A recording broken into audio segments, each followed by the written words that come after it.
Kenapa orang banyak berebut dunia? Kenapa seseorang bertengkar hanya gara-gara hutang? Kenapa harga diri diinjak-injak hanya gara-gara urusan duit? Karena orientasi dunia yang ada di otak kita.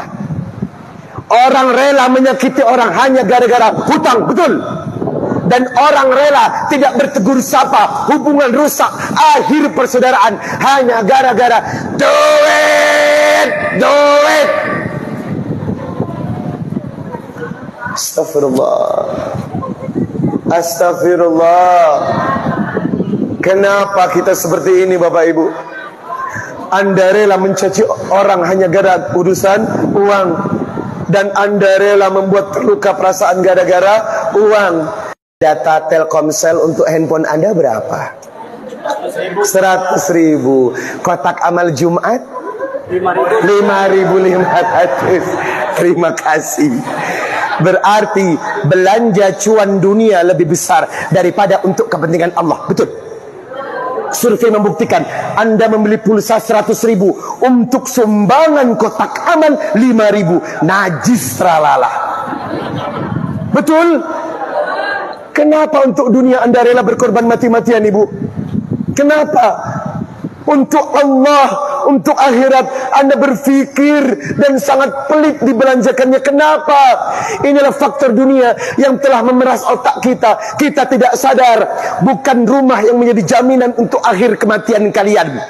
Bukan motor yang kalian punya, bukan deposito yang kalian punya, tetapi amal soleh, ilmu. Saya bilang sama istri, sayang, 200 juta mau apa? DP rumah apa mobil? Apa jawaban istri saya? Bukan harta, bukan rupa, bukan pula kehebatan. Iman dan takwamu sayang, mencintamu aku tenang. Cintai aku karena Allah, sayangi aku karena Allah, miliki aku karena Allah, kasihi aku karena Allah. Istri saya nggak butuh dunia, Bu. Dia bilang, daripada kamu ajak aku ke developer, mendingan kita ke travel. Ngapain? Gunakan uang itu untuk menunaikan ibadah haji. Masya Allah. Bukan masuk angin.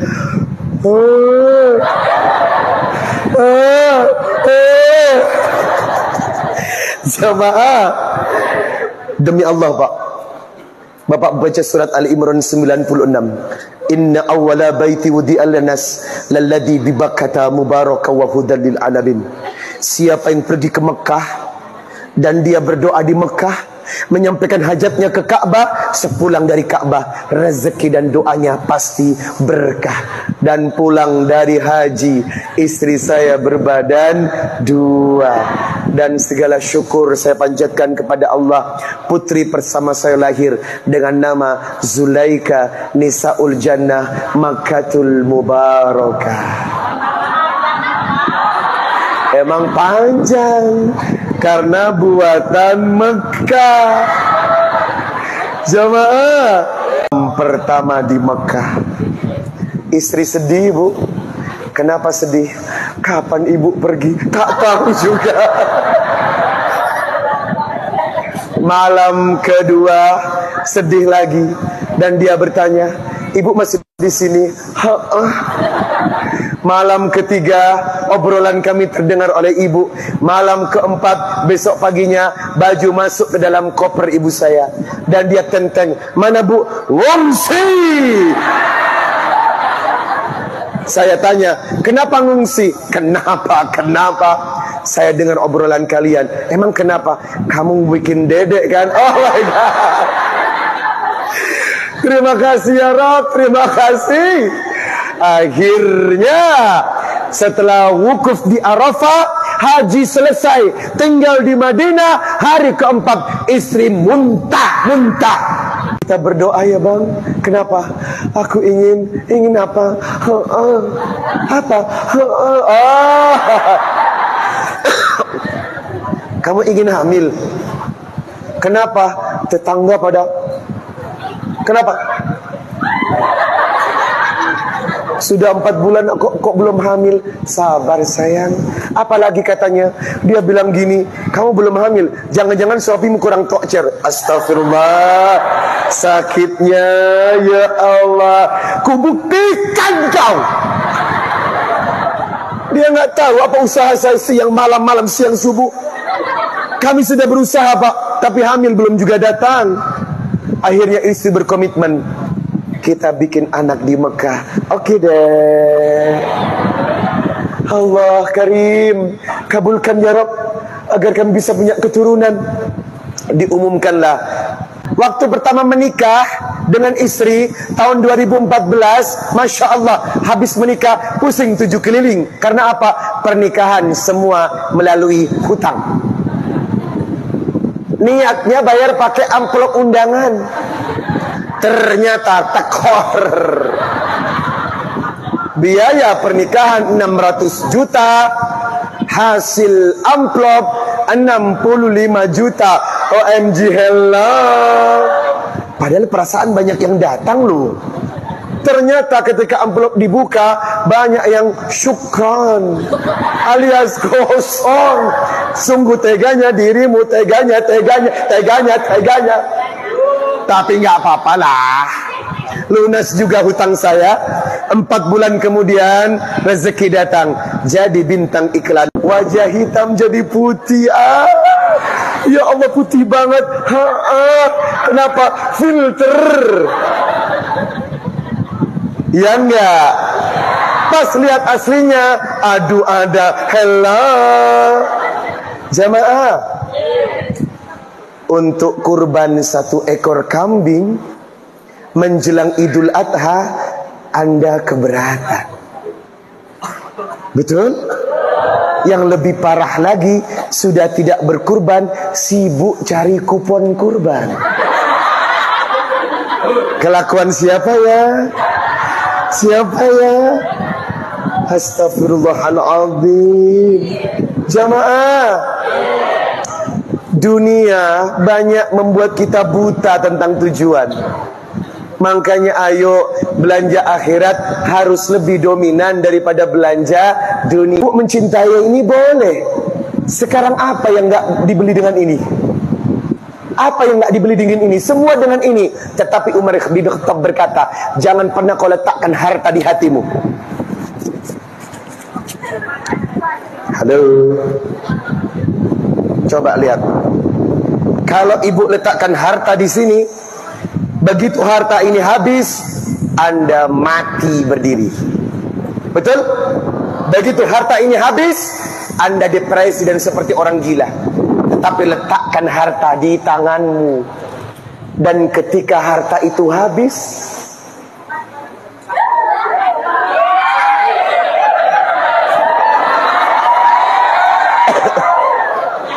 ketika harta ini habis, maka Anda cukup merelakan dengan tangan, bukan dengan hati. Semua yang duduk di sini orang kaya, betul?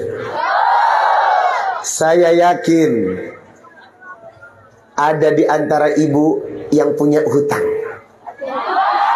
Dan saya tahu wajah-wajah ahli hutang. Jamaah, biarpun hutang badan tetap gemuk. Ya enggak? Walaupun rumah enggak bagus, badan tetap semok. Ya enggak? Karena apa? Bahagia itu bukan dari harta, tapi dari hati. Dari mana? Yang seneng ibu kalau bahagia, bahagia itu di mana? Hati kan? Maka siapa yang hatinya selalu berbunga-bunga, tandanya dia sering ingat kepada Allah. Tetapi kalau mudah stres, mudah sakit hati, depresi, gundah gulana, gelisah, tandanya orang itu. Jagalah istri, jangan disakiti. Tangisan istri, tangisan bidadari. Ibu, jagalah suami, jangan dibohongi. Ayo, siapa yang suka bohong? ridhonya suami. Ridhonya siapa? Ridhonya ilahi. Sekarang yang aminnya paling keras, saya doakan ijabah doanya. Doakan istri. Enggak, kurang mantap. Doakan istri. Lumayan, sedikit lagi. Doakan. Yang harus Anda paham, tujuan kehidupan bukan untuk cuan. Tujuan kehidupan bukan untuk fulus, walaupun masih fulus manfus. Betul? Pak, bukan ini, Pak. Tapi banyak orang diporak-porandakan dengan ini. Lihatlah surat Qasas ayat 77. Lihatlah surat Al-Qasas ayat 77. Wa ba'tagi fima atakallahu darul akhirah wa la tansa nasibaka minad dunya wa ahsin kama ahsanallahu ilaik wa la tabghil fasada fil ard innallaha la yuhibbul mufsidin. Kejarlah kepentingan akhirat, jangan lupa kepentingan dunia. Berbuat baiklah kepada setiap manusia dan jangan membuat kerusak. Mau tahu obatnya pusing? Bapak, kalau tidak mempan ngurusin istri, dengan ini pasti mempan. Saya angkat topi saya, inilah obat pusing. Halo, sehari 3 kali cukup? Sehari 5 kali cukup? Bapak, inilah obat pusing perempuan. Apa ini? Duit! Duit! Halo, hidup tanpa duit ini haram deh.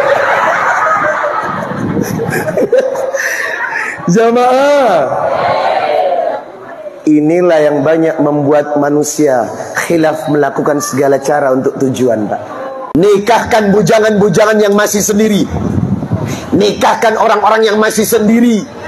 Tolong jangan biarkan orang-orang yang sebenarnya sudah siap menikah tapi tidak menikah. Kenapa? Tujuannya satu, agar terjaga kehormatannya. Ustadz, saya nggak mau menikah karena modalnya nggak ada. Jangan takut. Orang yang nggak punya modal buat menikah tapi sudah kebelet nikah, jangan takut.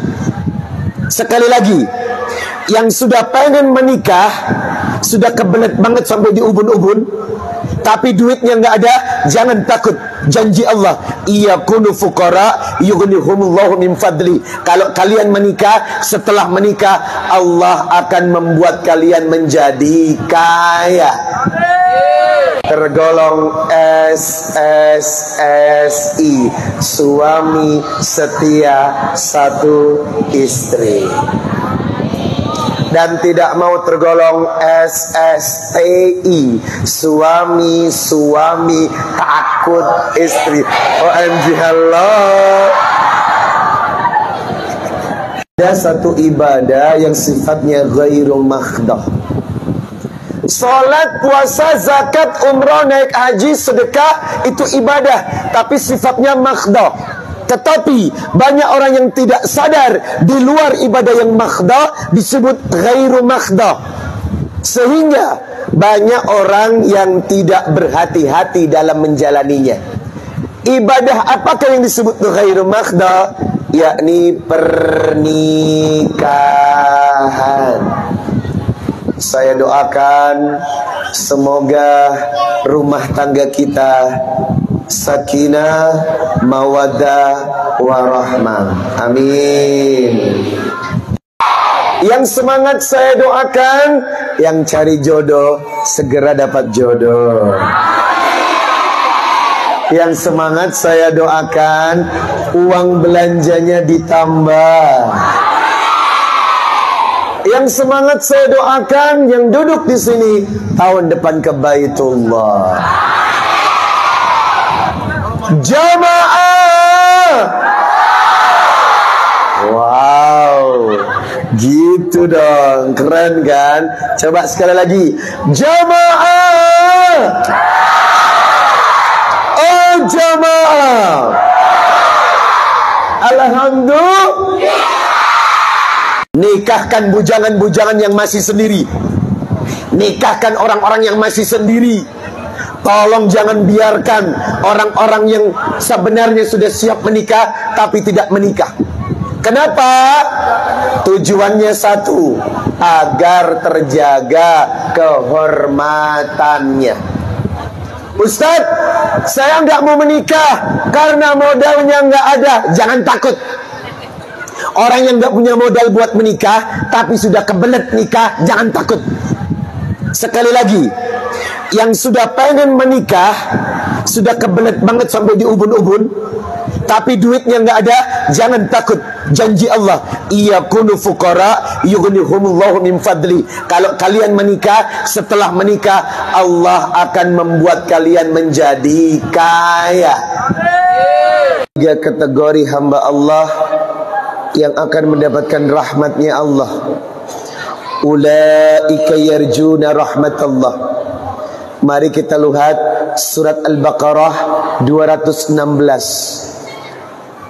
Innal ladzina amanu wal ladzina hajaru wajahadu fi sabilillah ulaika yarjuna rahmatallah wallahu ghafurur rahim.